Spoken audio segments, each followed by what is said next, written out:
You are now listening to another episode of the Chanel and Alan Chit Chat Podcast with your hosts, Chanel Marshall and Alan Byrne. I think it does. Everything comes down to like communication and education. And I don't mean education as active, like, schooling. Yeah, like the educational system, just in fact, just like education in the sense of like situations. And like going on that, what has been irritating me and has been irking my soul is this all lives matter thing. Oh yeah, I mean that really and it's just the worst. What's really been pissing me off is that once again, it's like, as Black people, we have to placate and play down and in a sense whitewash what our agenda is and how we feel. Gotta make it inclusive, as you were saying. Got to include everyone. Right, and literally it's just like, the more I keep seeing these posts and it's like saying, oh yeah, all lives do matter, when Black lives matter too or whatever, but it's like, just don't put that in there. Don't just fuck the whole all lives. Like, fuck that whole shit, because it's self-explanatory. There's certain things you don't need to explain. That would be my feeling. It's self-explanatory. Like, if you are that ignorant and that closed-minded that you feel that you have to be like, what about me? You don't even deserve for anybody to turn around and be like, well, here is the A to Z guide on why you just fucked up by being dumb. Like, do you get what I mean? Like, you don't even deserve that. Yeah. And it just pisses me off that now everyone's like, let's whitewash this hashtag or this meme or this post, and so people doesn't ruffle people's feathers and people don't feel like ostracized and whatever. Yes. What the fuck? Yes. Like, are you freaking kidding me? Yeah. And it's really been bugging me. And I was like to my cousin, and I was like, is it just me, or like, is it just me? Because I'm just like, I'm having it's like you're having a moment and you're like, is it literally just me? yeah. You're like, what the hell? I was just like, I can't believe once again we're doing it again, and you're putting up posts. At one point, you're putting up a post saying, I should have to educate you on basically like Black Lives Mattering and like the systematic racism and your white privilege, or I should have to educate you, like use Google, pick a book up, that kind of thing. Right. Yeah, but then 100%. You go and post, we're not saying all lives don't matter. What the fuck? You just basically contradicted your fucking self, because you just turned and said, but then you're you gotta put some sprinkles on it and put a bow on it so you can actually get it. Like, white sprinkles. It blows make sure it's white sprinkles, Like, it really just... Yeah. It infuriates me. I think it's very interesting as well from an outside perspective, from a white perspective. Something you mentioned before about this idea that there's sort of pressure, wherever it comes from, internal, external, in the Black community to include everyone and to explain everything so everyone can be brought into the fold, and the tension between that and actually just being able to be like, no, we don't need to continuously explain ourselves. As you said, Google, motherfucker, it's on your phone. Just use it along with your HD camera. And that's interesting, because I think, again, people don't, if you're outside of a group, you kind of think of that group as you don't realize the conflicting narratives or impulses that are happening within that group. People aren't as homogenous as they seem to be from the outside. In your racist brain, Alan. But that's very interesting, and it is. I think it's a really interesting point, because it's very funny, because I do feel like explaining things to people helps them change their attitude and their mind, right? So I'm just kind of playing devil's advocate here on both sides. So it's like when people say Black Lives Matter, but all lives matter. When they say that, like, part of me is like, okay, this person, you need to kind of explain to them the context, blah blah blah blah blah blah. But also, I think, but there, as you said, there's how much of that should you do, right? Because there's a limit to your energy. There's a limit to your focus. So if you are saying, as I think you're saying, that there's a lot of time spent in perhaps the Black community, a lot of energy and focus spent on trying to communicate certain elements of this message to the people who really don't understand, who really are just totally disengaged from these issues. Isn't it better, I'm just saying, not even about right or wrong, but just logistically, better to spend that energy actually trying to focus on your own messaging, as opposed to always trying to be super duper inclusive of even people who are really on the farthest margins of understanding? You know, because and that's what I never would have thought about before, because I was always more on the side of like, no, explaining things is good, but how much time are you going to spend? Like, I think the Black Lives versus All Lives thing, if you don't understand the sort of context and the semantics of that, then it's what are you going to? How much time do you have in your day, Chanel, to talk to one of these people? And I'm not saying I hate them, but I'm just saying, just energy. Is it worth it? It's a lot, and it's just like you think to yourself, in that statement in itself, all lives matter. A newsflash. They don't, though, right? They don't. That's the whole reason. That's the whole point. That's the whole point. That's the reason why we picked out.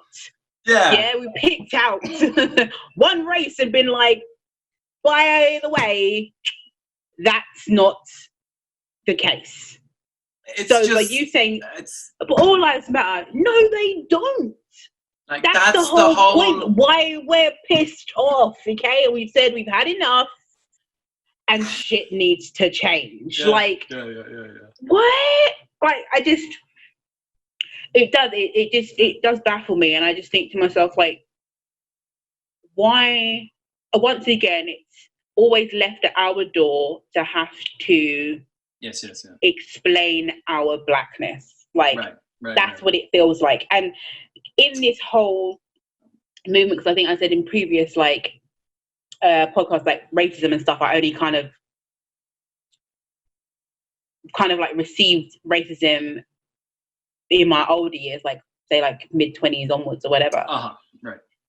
And by hearing other people's stories as well, it made me realize that I've actually received racism beforehand, but I just didn't realize it. Okay, interesting. And it's like, for that to be in my head, I didn't even realize. That shit's fucking deep. The fact that I didn't even realize that it was like, I've been in racist situations before and had that happen to me and been none the fucking wiser. I'm just thinking like, this is the norm, innit? Like, this is life. Like, the problem is not that bad here, right? Like, right. This shit's been happening, like, and it's been happening to my sister and that kind of thing. And I'm just like, what? It blew my mind. I was just like, wow, just little comments, and you just think, you just brushed it off. You didn't think nothing of it, and then you're like, hold on, what? And I just, that blew my mind. Like this week, just realizing that I've experienced racism a lot more than I actually thought. Right. I was, that's me. That's very interesting. And then it's, how it just to drill into that a bit. Then, do you? It's what it reminds me of is experience that I've had when I go to a foreign country and I don't speak the language, and I think everyone's really, really nice. Because like I literally can't hear it when they're like, this fucking motherfucker, I'm going to cheat it. So, but I'm not just trying to be like, I'm in the club too. I'm saying there is a thing in terms of like awareness that gives you a more positive, or lack of awareness, excuse me, gives you a more positive view of things. If you could go back in time, would you might have had a more negative experiences, but it would have been worth it for you to be more aware, do you think? No, I think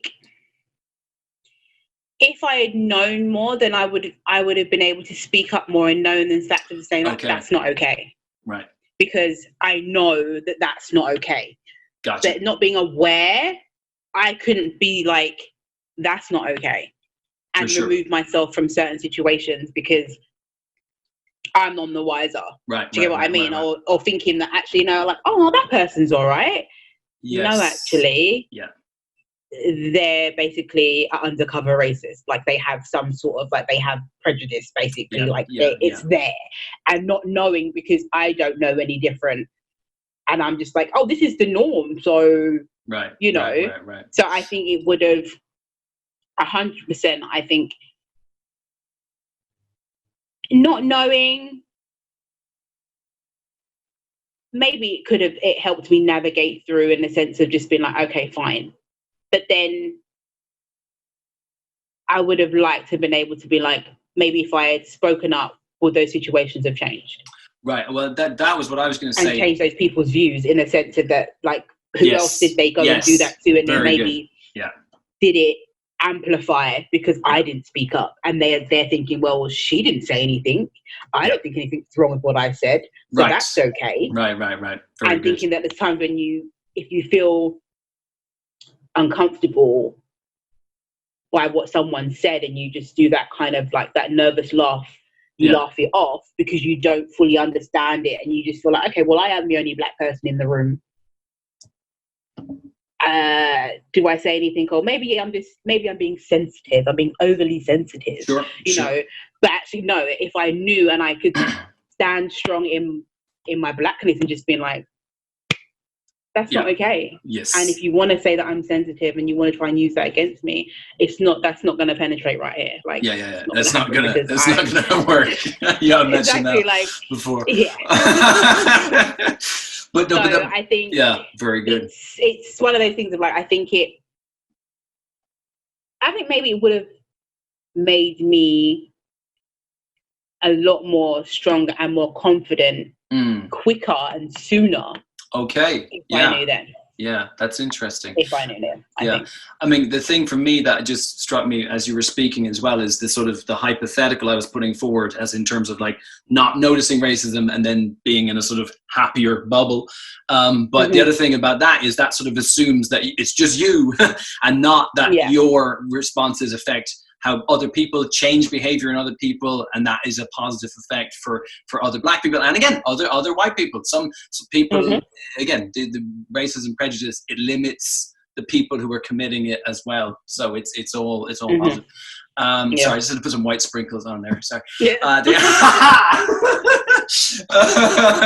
White sprinkles.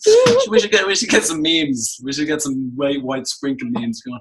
But that is it's very interesting to hear. And I think it's like you said, people can come to a place of confidence to confront racism and prejudice and things like that in a way that it's for positivity as well, because I think it's framed like the angry black stereotype. I think lots of time calling people out on behaviors, whatever it is, or just language, could be anything, is viewed as a negative. It's about a confrontation. It's about there certainly can be that dynamic to it, but it's about improving.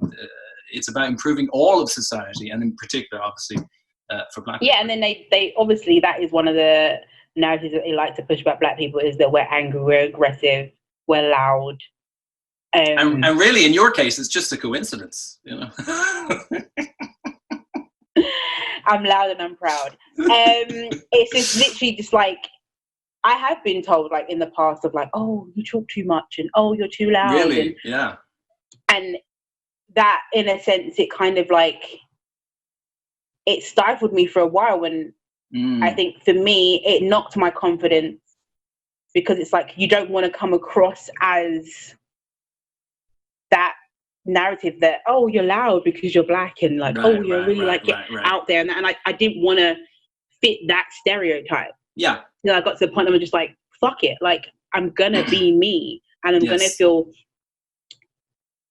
comfortable and confident enough to know that, like, I'm not an angry black woman. Like, I get angry just like a fucking white person. Like, you know, I'm very animated. Yes, I speak with my hands. It doesn't mean that I'm going to punch you. Like, do you get what I mean? Like, 100%. Yeah. And it's white people use that to basically kind of to take away from whatever message we're trying to have, or to try and censor us. And it's like, oh, you're getting too out of control now. I'm struggling to basically like handle you. So if I tell them and be like, oh. And you're aggressive, you're angry, like, oh my God, no. And like, it's true. And knowing, like, now I'm finally confident enough to be like, oh, I'm the only black person in the room. Like when we was at the, Strange Brew, I think it was the last You're gonna try and narrow down the 1 or 2 comedy nights where you're the only black person in the room. Oh Jesus. Let's just continue to count. But literally, like, when I didn't, I realised, that when I did my joke, and I'm like, oh, okay, so if I was still up to the white people in the audience, Like, it's every, which is everyone. Good, which is funny. It was really good at the time. Like, that shit, like, it's fucking everybody. So if I just ask the audience then. Rephrase that. Right, but then, like, in the past, if I was to say, like, if I had come to comedy, I guess, like, earlier on, I wouldn't have felt confident enough or comfortable enough to be like, okay, interesting. Wow, motherfuckers, like, I am the only black person in this whole fucking room. Like, I mean, we're in fucking Deptford. Deptford is like multicultural freaking. I was going to say, it's not exactly. Like, I was the only black person in that room, and we're in Deptford. But you have so many different cultures and whatnot. And I'm in Deptford. I'm in my own stomping freaking ground. I grew up around here, and I'm the only black person. I'm the only black person in the room. Yeah. Like, what the fuck? It's like, it's mad, man. It's mad. If I was like, because a lot of the comedy stuff, like, it's more like West End and stuff, right? So. Oh, you tell me about my geography is bullshit. So, like, oh yeah, I forget you. You say things, and we were in North Hampshire, Ontario, and I'm just like, I don't know what that means. But yes, sure. But yeah, like, so like West End is like more, you know, because you can get people from all over the place. But like the fact that we're in Deptford, we're in South East London. Yes. And I'm a South East London girl, and I'm born and bred South East London, right? Yeah. And the fact that I'm on my own stomping ground. And I am the only black person in the room, that still now that blows my motherfucking mind. Like, what? Like, how? Just numbers wise, how? It's statistically improbable. It doesn't add up. It does not add up. But yeah, like, getting back to my point, I wouldn't have been comfortable saying what I said, like, and putting it out and just being like, well, boy. Yeah. And part of that, and correct me if I'm wrong here, but it's something as well, I think, that happens. I have very limited experience with it, but some from traveling and sometimes being the only white person or only Caucasian person in whatever particular setting as well. But when you are, particularly when you're the only one of whatever group, there's this thing where you're like, oh, I'm the representative of all thisness, you know what I mean? So, and what you said, it's a really great point. It's funny because it's this interplay between, like, you want to be you, right? You want to be an individual, like, not Chanel, like the face of all black culture. Like, you want to be you. And yet, everyone on my shoulders. And at the same time, there's that pressure to represent whatever your race or your class or your group or your gender, blah blah blah. Yeah. But I think the point you made is really important. It's like you need to have that confidence in yourself, in that self-confidence, to be like, I can just be me. And actually, if I believe in myself as a good person, whatever that means, I might be a weirdo, I might not be the typical whatever Irish guy or whatever white black woman, whatever it is, but that doesn't matter, because people will see me for who I am, and I don't need to worry about this pressure of representing everybody. But this is the thing. What it's like so double standard, because like the hypocrisy of the whole thing is that as black people, we want to be seen as individuals and not have to carry. If one black person does this, it doesn't mean that we all do this, right? Oh, I see. Yeah, in that sort of context where it's something negative normally. Yeah. Right. Now, people who are racist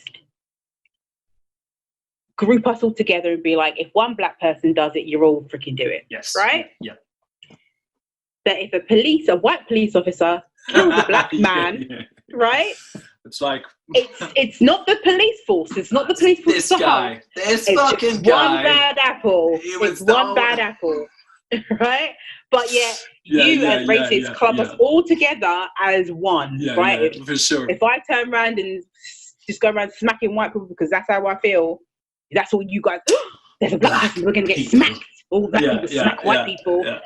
But if a police officer does it, oh no, but it's just that one. Oh no, it's just that two, it's just that three, just that four, just that five. The numbers are going up. Yeah, it's getting harder to explain this stuff, Chief. I don't know. yeah, exactly. Like it blows my mind, and they're just like, but we want to be like, they need to be treated as individuals. Like that one individual is bad, okay? But like when it comes to, if white people do something, they have to be treated as individuals. Right. But if people of color, then everyone's all the same. Then that's it. And you're like, how? How does that? I don't understand how that thinking makes sense. But then it's like fight or flight, isn't it? Like, oh, we're under attack, so we've got to dissociate because we're losing our power here. So if we have to turn around and be like, oh no. That's not part of us, because we need to maintain our power here. Yeah. Right. Yeah. So I mean, it literally is a double standard in the most literal sense, and it really is. A and B, and they're identical except for one little factor. But that's interesting though, because it's like because of that phenomenon of people judging a group based on an individual's behavior, using it as justification for prejudice and racism, blah, blah, blah, blah. That puts pressure on you as an individual, as a member of that group. Obviously, you're not doing anything bad, but it puts pressure on you to really represent all of the goodness. You know what I mean? And that's something I think is lost a lot of the time. On the white community and other communities perhaps as well, that pressure, but like you said, actually, in this fucked up, crazy, sort of almost backwards way, in order to not respond to the pressure of racism or whatever it is, or prejudice of that one person represents all people way of thinking, the way to respond is to be yourself without letting that get in your head, because you don't want to let that their prejudice, their negativity, that's on them. It's not on you to represent all of womanhood, all of blackhood, whatever it is. It shouldn't be. If people are going to draw crazy conclusions based on an individual about a group, that's their mistake. It's not on you to correct that mistake. Yeah, I would say. Yeah, so that's hard, man. Yeah, same. Hi. Snap. The chair moved, I nearly fell over. I was like, now it's rolling away. I love this. Have you ever sat down and you just misjudged it and you thought there was a chair when there wasn't a chair, and it's the feeling is just, you feel like the whole world's collapsed because you just, what the fuck? It's I love it. I love that feeling. In a way, as fucked up as it is, I'm just like, just reminds you, things can change. It's like, going back to like what you're saying, like when I when I do that joke and I ask the audience, Mm-hmm. you can kind of see they think they know where I'm going to go with it. Okay. So it's like, this is the perception that I get. Is that like, okay, all right, she's gonna now tell us something about race, isn't she? Right, and it's gonna be educational, isn't it? Yeah, you know, it's gonna make us feel a little uncomfortable, isn't it? School is in. You know? Yeah. And like that kind of, and they're kind of like, they don't know whether they should answer or not, and they're like, right. Where's this gonna go? Yeah. Are we gonna have to feel guilty for being white? Are we gonna have a serving of white guilt? Are we? Where are my white sprinkles? Oh my god, let's make this situation white again. Oh my god. But yeah, it's funny watching people's faces, kind of thinking like, where is she gonna go with this? Like, are we gonna feel bad?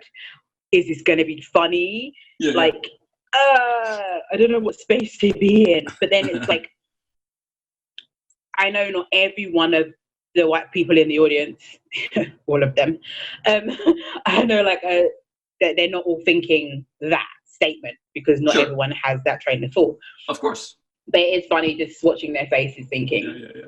Must be fun for you, because of course you can see the reactions as well more than me in the watching you. So that have fun for you. Yes, so it's interesting, especially when I do it, and it's like, especially when you can tell when they feel uncomfortable if they don't answer, you know, and they're kind of like. Right. Yes. That's the part that I find amusing, is whether people go yes, no, straight away, or I can't remember which way around it's supposed to elicit. No. No. Right. Yeah. No. Because. Or some people just don't say anything, and they back off because they're just like, I don't know where this is going. That's great. That's so fun. Yeah, so but it's a release, you know. Yeah, it's like. It's a lot, because if you're like, for instance, if you're going back to that, what we're talking about is basically being the representative of your entire race, right? Now, if I am the face and the representative of my entire race, now the times when I was experiencing racism and I didn't even have no fucking clue, how would that make it okay if I am the representation of my entire race?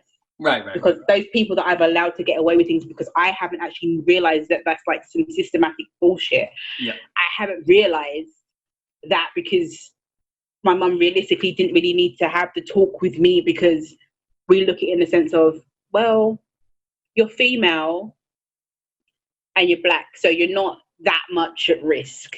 It's a very different not equation. like obviously right, not as much as if you are a black male. Yes. So that conversation I didn't really have. And then my mum's situation of when she was younger and the racism that she went through, it's racism is still racism, but it changes.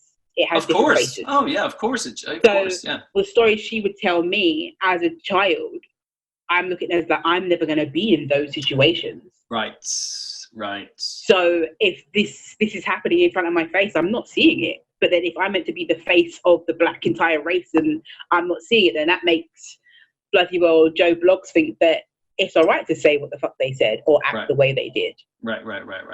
Yeah. Now, of course, that's where people should do that, I think. Yeah, for sure. And of course, that's, again, as I said before, that's on them. That's not, if you didn't check somebody when now in retrospect you think maybe you should have or whatever it was, that's not on you. Again, that's, that's on them if they want to draw some conclusion about their own behavior from that, I would say. But again, I think that is that is why making people aware of bias and racism is important, because as you said, we'll say making other black people aware of that, as just focusing on that in particular. Yeah, that's why it's important, because it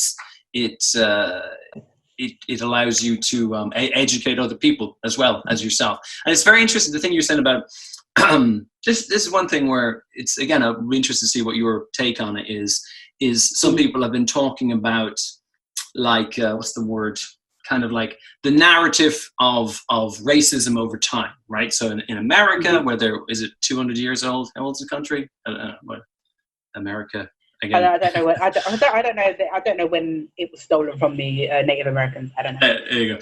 Right? Yeah, exactly. I was gonna say that's literally what I was gonna say. It's like you ask the Native Americans, and they're gonna be like, "We've been here forever, you fuckers. It's not new. Stop saying it's new." Yeah. But yeah. So they were saying sort of 400 years of slavery. 400 years.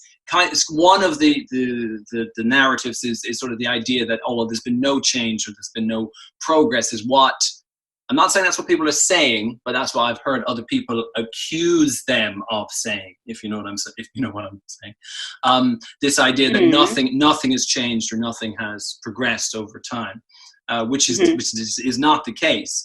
But it's like you want to.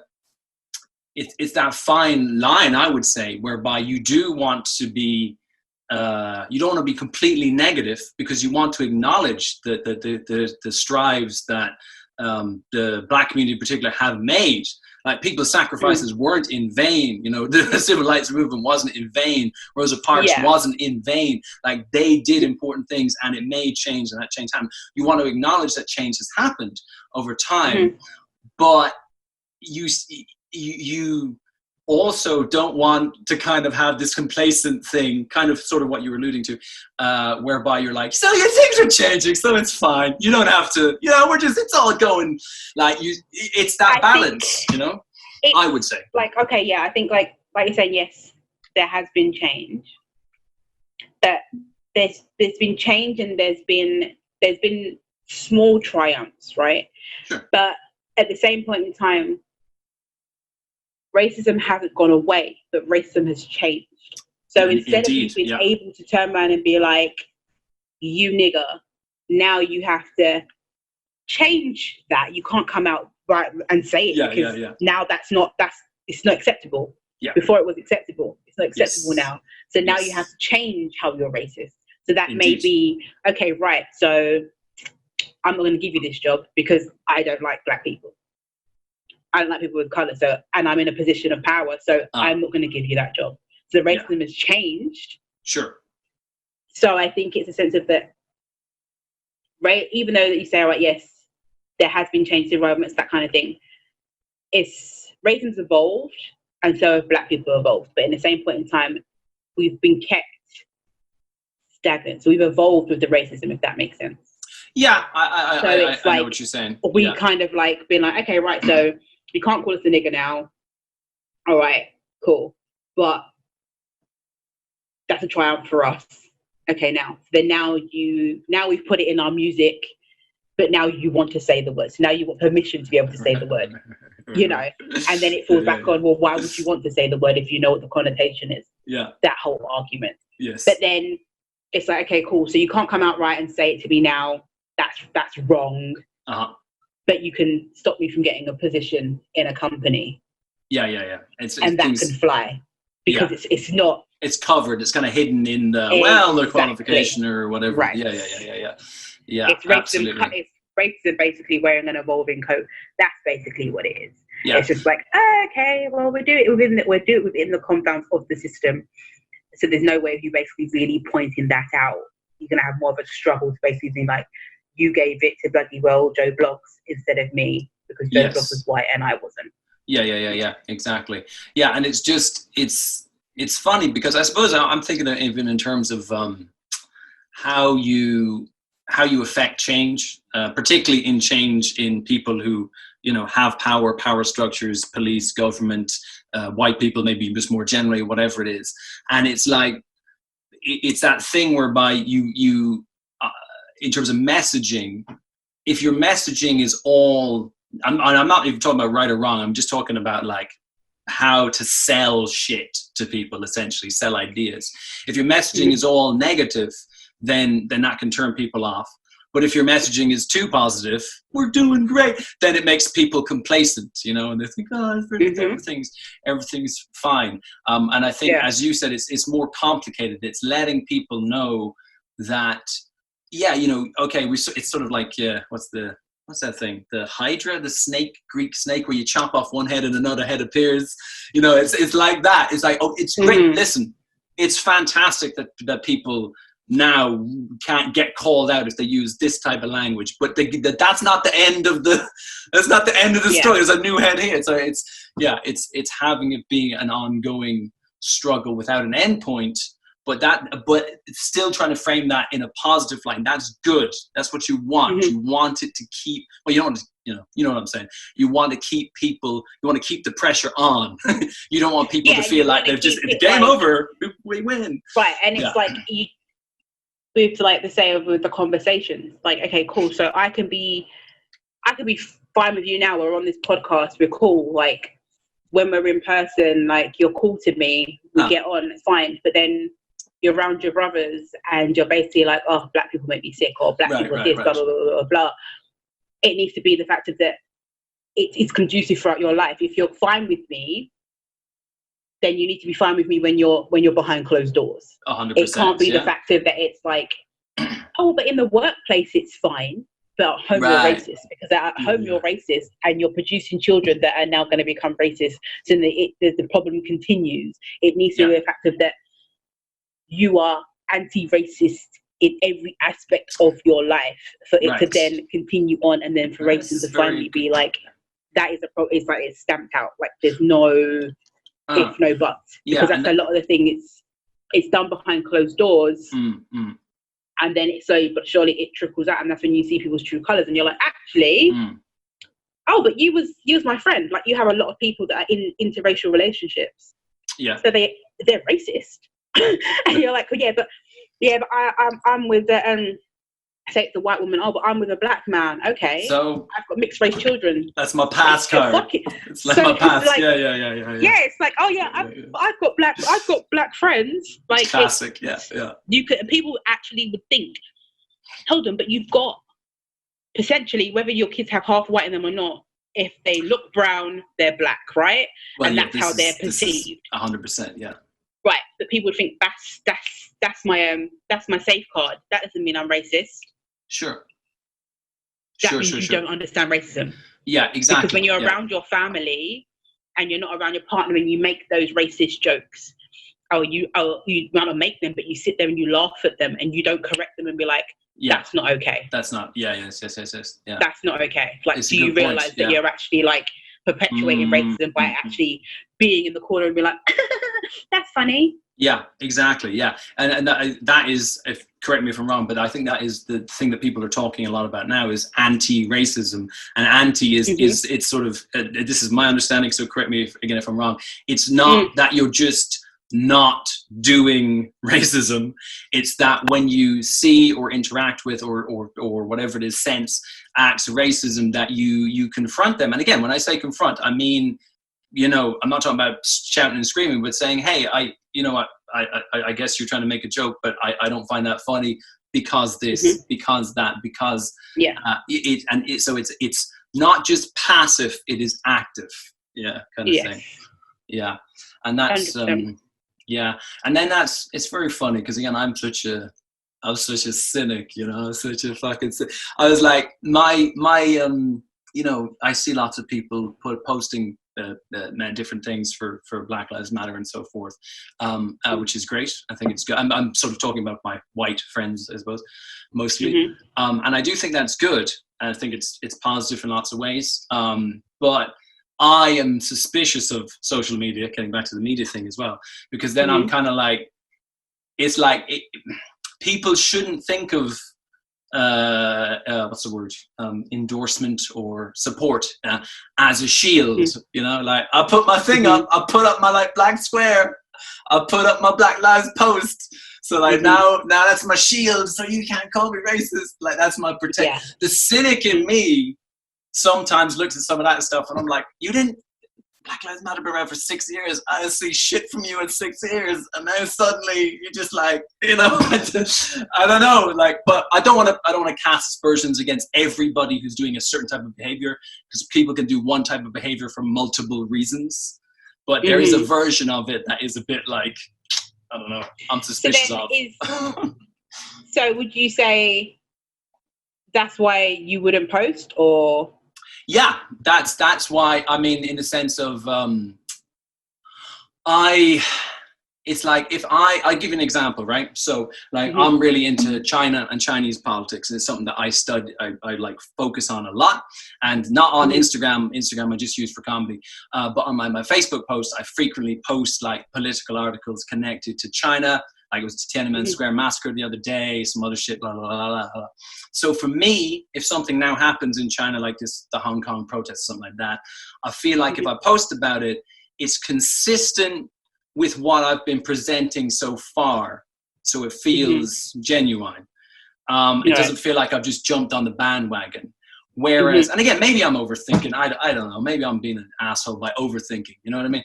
But whereas then if I suddenly turn around and post a bunch of Black Lives Matter stuff now, am I just trying? The question I'm asking myself is, am I just trying to be like, I'm one of the good guys? Am I doing it from a selfish place, or am I doing it from a place where I genuinely think that support has an effect? And my cynicism tells me that doing online stuff doesn't have much of an effect. If you want to do something, do it in terms of money, petitions, protests, or whatever. What's your feeling on that? Like, I mean, well, going off what you said, if you're saying that by being consistent with obviously the Chinese politics and what's going on in China, that's your zhuzh, right? So, okay, and then you're thinking, obviously, now if you choose to change your narrative and be like, actually, no, I'm going to post something about Black Lives Matter, and people are going to feel that now you are jumping on a bandwagon, but then that kind of flips it on its head and then looks at it in the sense of that if you don't post anything, then it looks like that you don't support that movement. This is true too. Yeah, this is not true, in the sense of that it's I don't want to feel like I'm just basically trying to play the black safe card, instead of it being the fact of that actually no, you don't support that movement and you don't feel that it's going to go anywhere. Do you get what I mean? Or sort of a fake version. So that's how I would see it in the sense of flipping it on its head. Now, when I saw people who didn't post, and I'm like, okay, cool, maybe you just didn't come online that day, right? Yeah. Totally fine. But then when I see people that posted that day and didn't post fuck all, I removed you from my friends list because you mean when they posted something else? Yeah. Now, I got you. And if I see that you posted absolutely nothing, right? Nothing about it doesn't even have to have been that day, but if I look at your timeline and I see absolutely nothing, but you continue to keep on posting stuff, right. Me and you, we're not on the same page. Yeah. I just thought to myself, like, you don't have to jump on a bandwagon to be, I'm fighting for the cause. No. Yeah. I need to know as a black person that you see me. I got you. Very good. And like, if I'm supposedly meant to be your friend, I need to know that you see me. Yeah. And you see the struggle that I'm going through. You may not understand it, but I need to know that you get it. Yeah, I suppose. Yeah. I suppose that comes back to, again, is what in the sort of whatever argument I was saying before, it's this second guessing what other people might think, and what you should think is that if what you are posting is coming from a genuine place, then the people who know you and the people who know who you are will know that. And actually the opinions of other people are, whether or not that the thing that I talked about that I think is problematic, what other people can do, happens or not, that's irrelevant. You can only do what you can do in the way. Yeah, that's good. Yeah, I think that's very informative for me, just because I have been reticent to post some of that stuff, just because I see this, what I think of as being a bit of a fake version around some of it. Yeah, so that's very helpful. And I think as well, it's like, it doesn't even have to be like, doesn't even have to be a picture that you've seen and to repost it. It could be something something that actually think on the top of your head, and you think to yourself, actually, this is how I feel about this situation. Or even something just to be like, actually, I support this movement. Yeah. Something simple. Keep it. Keep it simple. Yeah. Yeah, and I think people feel like it has to be like, you have to jump on the trend, or you have to either jump on the trend and make sure that you were there and you were posting, or right. you have to be like really active and really vocal. I understand. No, but you can show support in this act of like, oh, okay, right, my friend posted this. Yes. Let me repost it. Okay, cool. It doesn't even have. It could be in your stories. It could. Yeah, it's not. There's no rules with this. It's not like it, and it better not be in your story.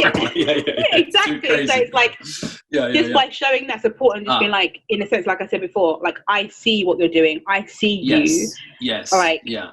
And I am an ally. Mm-hmm. So it's as simple as just reposting, or just even checking up on your black friends and just being like, how are you feeling at this time? Yes. Like, what's going on for you? Like, how do you want to have a conversation? Like, what can I do? I just think that's something as simple as that. And people think that it has to be like, you have to be out protesting. You have to be like writing these letters and that kind of thing. It's just as simple as calling up one of your friends of color and just being like, how do you feel in this situation? Yeah. Is there anything I can do? That's good. You know? I like that as well, because it sort of connects back to the idea of keeping it not keeping it as in like restraint, but not forgetting about the personal, the interpersonal, the connections you have with other people. Like, it's great that there's this big narrative, there's big movements, blah blah blah, but actually maybe that's where you can make the most impact, even just by being like, hey, how are you? Or, how do you feel all about this? And they might be like, oh yeah, I'm fine. But it doesn't, you know what I mean? It's that personal connection. Yeah, very good. Yeah. Because I think it's useful. One of those things of like, when it comes to race, it can feel very, very like you're on a walk by yourself. Like, you've got all these people online, and it's like, so you're reposting that, or you're watching that person's live, or you're part of this like conference talk, or that kind of thing. Yes. The people that you call your friends are not calling you and not messaging you and not being like, right. What do you think about this? Like, oh, are you all right? Like, oh, what are you doing? Or like nothing. You're like, oh, okay, so they're not racist, but they just don't care.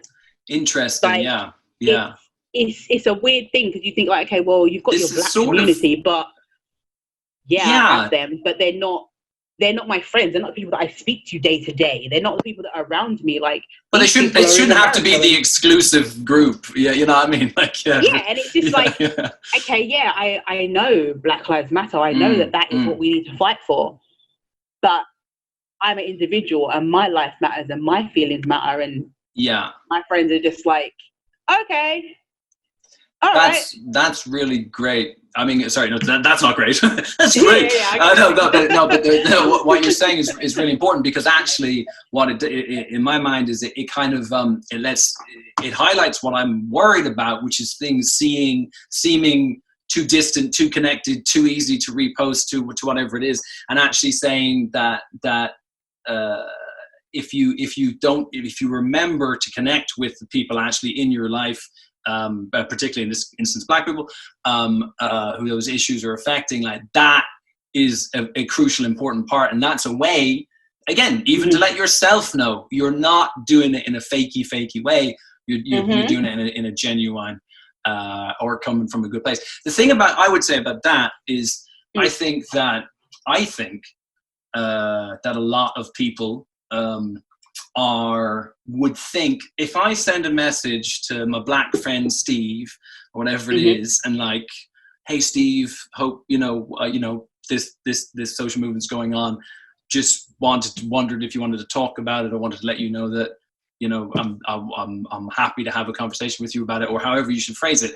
I think that people would feel like there's a potential for that to be like condescending, maybe, or I don't know what the word is. I mean, no, because it kind of it goes back to the fact that when I was saying like, we don't have enough conversation about feelings.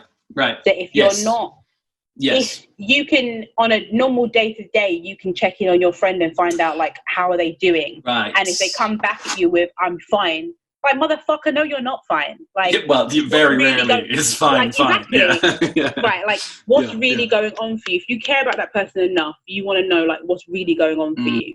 And we need to stop this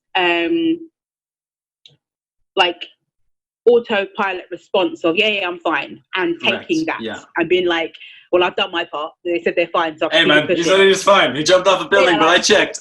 He said he was fine. It's been good talking to you. Like, okay, cool, on to the next. And we need to be like, no, we need to have these deep conversations and just being like, okay, cool. And even if you don't have to agree. You can agree to disagree, but it's just the fact of like having that conversation with someone and just finding like, how are you feeling? Like, what's going on for you? Like, you could not be affected by it.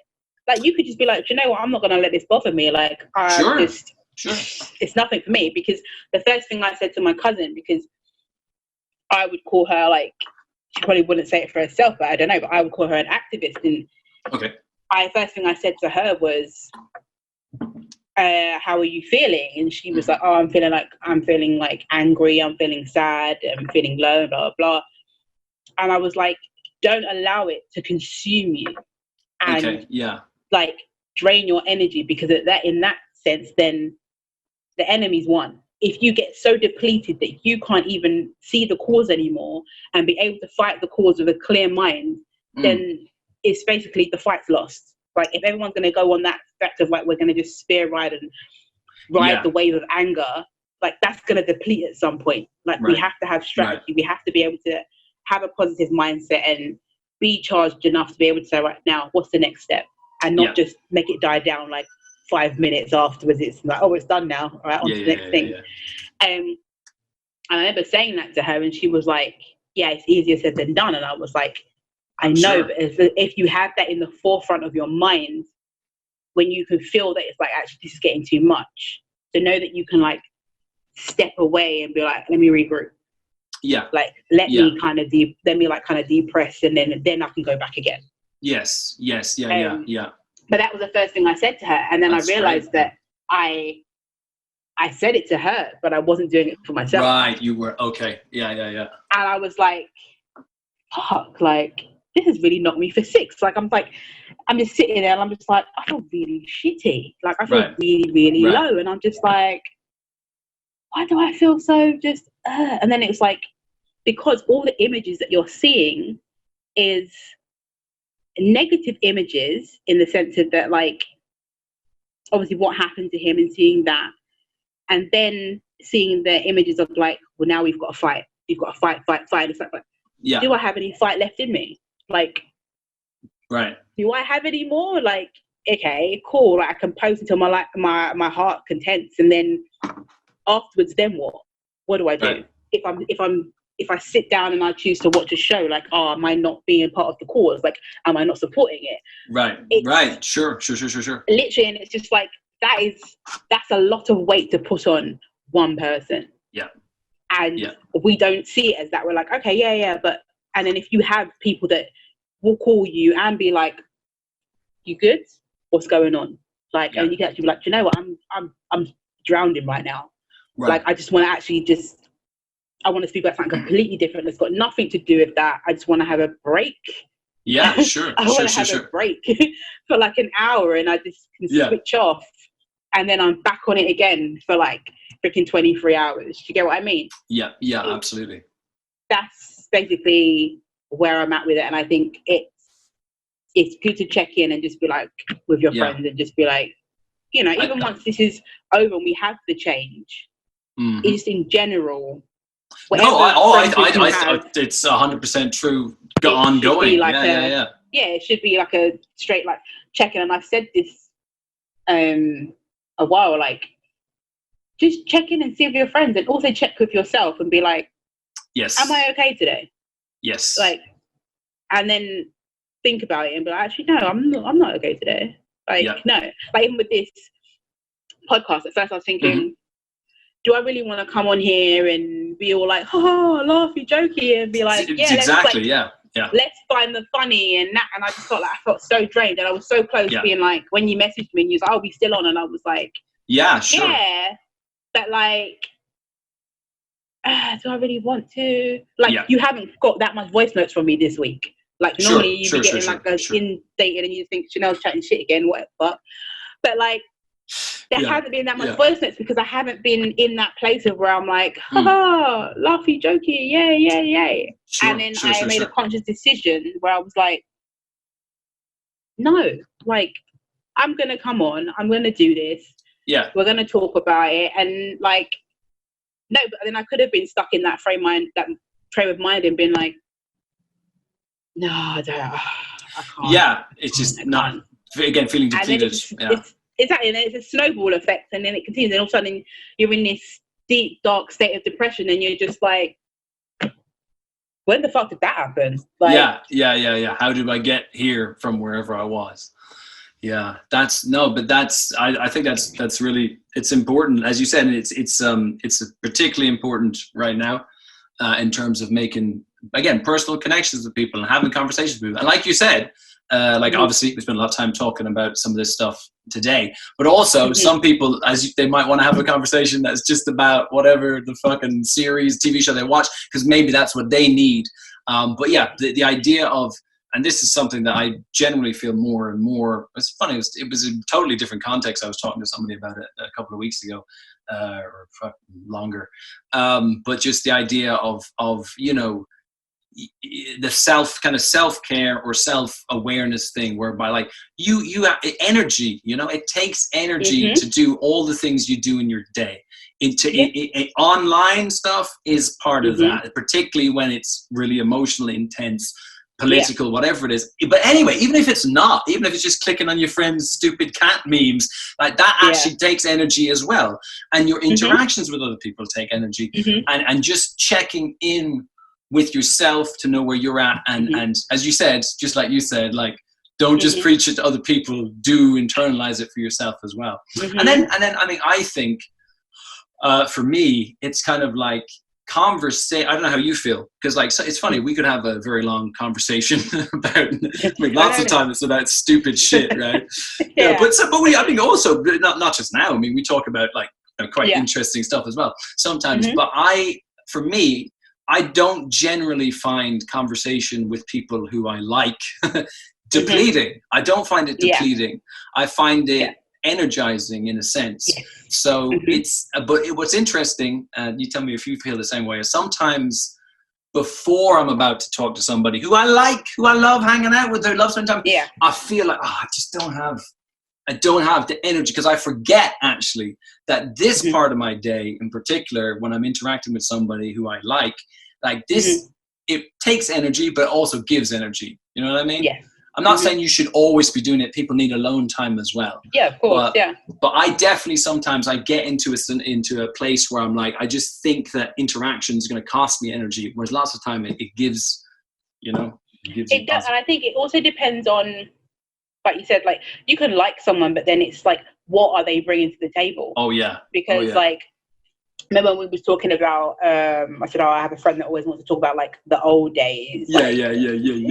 Old days are so great. And you're like, if that's what you're bringing to the table, like I'm not gonna call you and be like, let's go and have a debate about like the Black Lives Matter movement. Like let's just not do it, because I just know that's going to go nowhere. Because all you're going to talk about is like, oh, remember that time? You know, and some people don't have that. Back in the day, they don't have that like that mental capacity to be able to have something bigger than reminiscing. Like they can't. Or some people don't know how to have a conversation where it includes other people. Some people are so me, no matter what conversation you have about it. Like, I may have a vagina, but you have a penis, that somehow I could be talking about my vagina, and all of a sudden you've got some sort of something to bring it back around to you and your penis. Oh, right, yeah.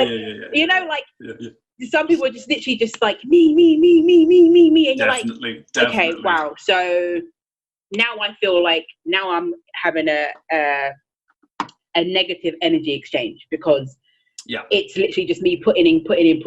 You're just taking. Compared to if you have a conversation with someone, and once again, it's someone that you like, but they can mentally stimulate you, and it's good conversation. Even if we're chatting the most amount of freaking shit Not that we'd ever do that.